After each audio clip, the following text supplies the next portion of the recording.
let's talk about that a little bit. Franklin, I'm going to go back to my prophecy that God told me years ago that he was going to bring these big name ministers, evangelists, and pastors and start exposing them.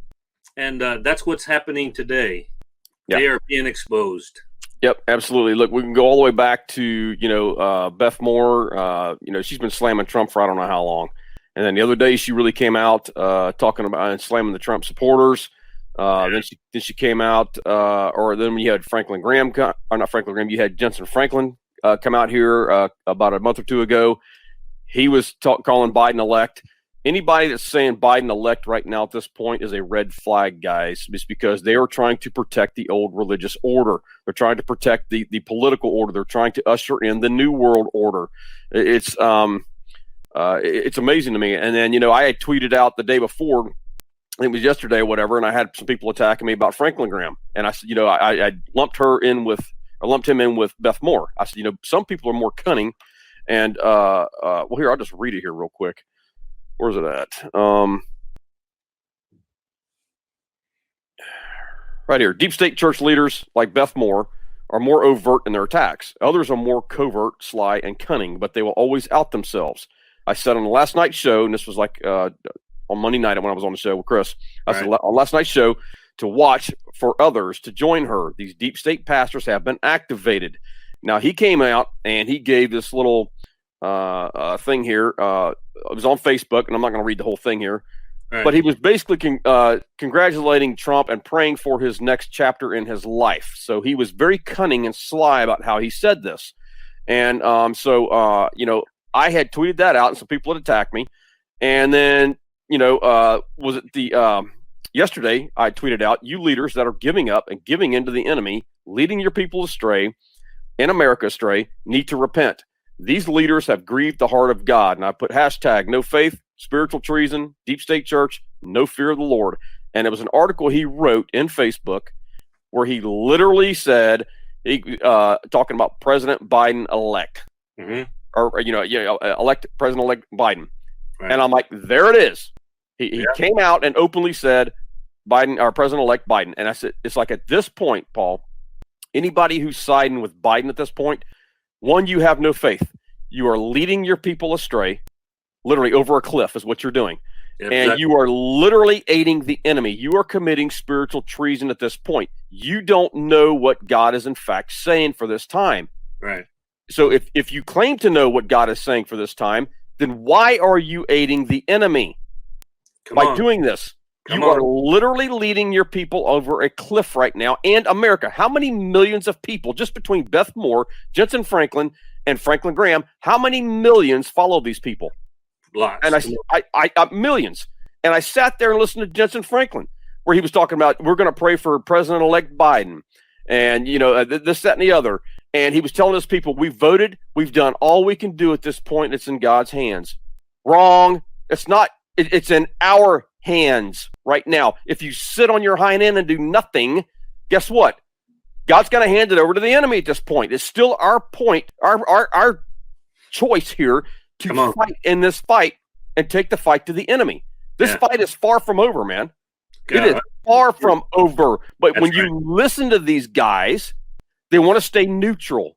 They don't want to offend people because they know it's going to hurt their tithes and offerings. Now, I'm sorry. People can attack me over this for Franklin Graham or not. I don't care who he is. I don't care how big a name he has. Or how much good he's done. Or how much good he's done. Because everybody always says, oh, you don't understand. These guys they've helped millions of people. They're spreading the gospel all over the earth. I don't care if it's disguised under good works. The Shriners do good works, folks. The Masons do good works. You going to sit there and accept that mess? You can't compromise. This is compromise with the world system. This is the Nicolaitan system. Who are the Nicolaitans? They compromised with the world's systems that Jesus said, I hate. What part of this do people not understand? Come on. It's like you cannot. We are in a time right now.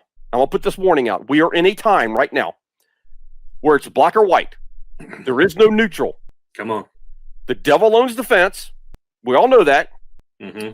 And you may get away with compromising about a year ago. Right. maybe even 6 months ago. Right. Now, you cannot get away with compromising, period.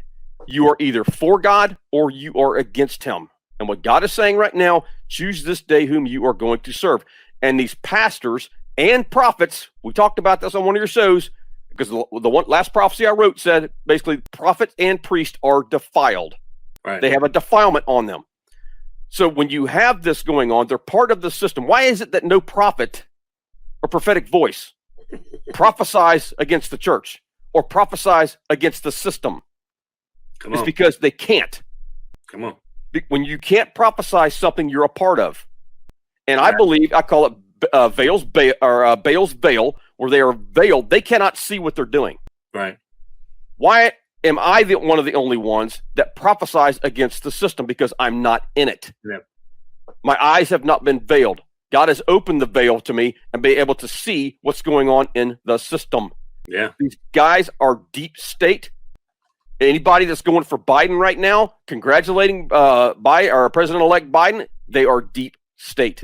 That's Period. right. They don't want Trump in there. Now you got to ask yourself, are some of these ministries into something? Come on. Now, we had 2 Supreme Court justices that just got outed today, and we'll go into that here in a minute. Why don't they want Trump in there? Because they're all part of a nefarious plot, plan, whatever you want to call it, to usher in the new world order. Yes. And what gripes me with a lot of these people is that you've got prophetic voices, you've got preachers that are doom and gloomers. It's almost like they're trying to conjure up something from the dead that doesn't exist. Because they say, oh, it's time for the Antichrist and we're in the end time and this is going to happen. Really? God says there's something great that he wants to accomplish on the earth first. Right. And it's like, what are you guys trying to do here? Because when you start putting a piece here and a piece there and a piece there, it begins to paint a picture. And it's like they're literally trying to usher something in, brother, and accelerate the enemy's timeline for something that's not there. Right. And that's the part that really gripes my hind end, because they're literally they're pulling people over a cliff in these false beliefs, if you will, that we don't have a fighting chance.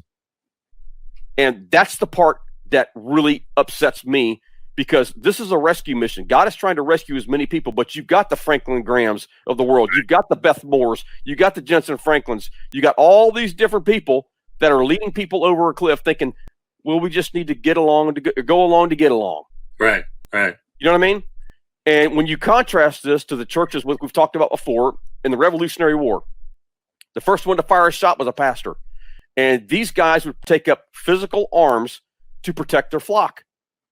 And when you look at this contrast for today, it's like these guys will protect the corporation at all costs. Yeah. They're not going to protect their flock. They want to protect their money. They want to protect their assets. Right. So, I mean, the corruption that's in the church system is mind-numbing right now. The compromise that is there with the world system is mind-numbing. It just really is. Absolutely. Yeah, I was, when God told me he was going to take down all the big name pastors and preachers and stuff, I've had some people say, and I'm calling them out on Facebook. I'm like, look, here's another one. Jensen Franklin, this is what he did. Yep. And so some people are saying, oh, brother Paul, you're so right. You got such a vision from God and you hear God's voice. And as soon as I mention one that they like, oh, Yep. You're nothing but a false prophet. You're a false prophet. Dare you. Yep. So you don't understand how much he does good for the kingdom. Well, let's talk about another one here. Just came out that Joel Osteen in the Houston Chronicle just came out. He got $4.4 million of the PPP loan. Come on, man. Are you kidding me? Yeah. Here's a guy who lives in a 20,000 square foot home, who's worth tens of millions of dollars, and he applies for taxpayer PPP money and gets $4.4 million of taxpayer money that could have gone to other people, which we've talked about on your show. Small businesses that you even applied for personally and was denied because there wasn't any money left. Exactly right. He could have, if anything else, he could have gave a personal loan to his church instead of trying to borrow from small businesses and take away from small businesses. Yeah. It's disgusting. It's disgusting, man. It's like, and people still don't want to wake up and see what these guys are doing. Right.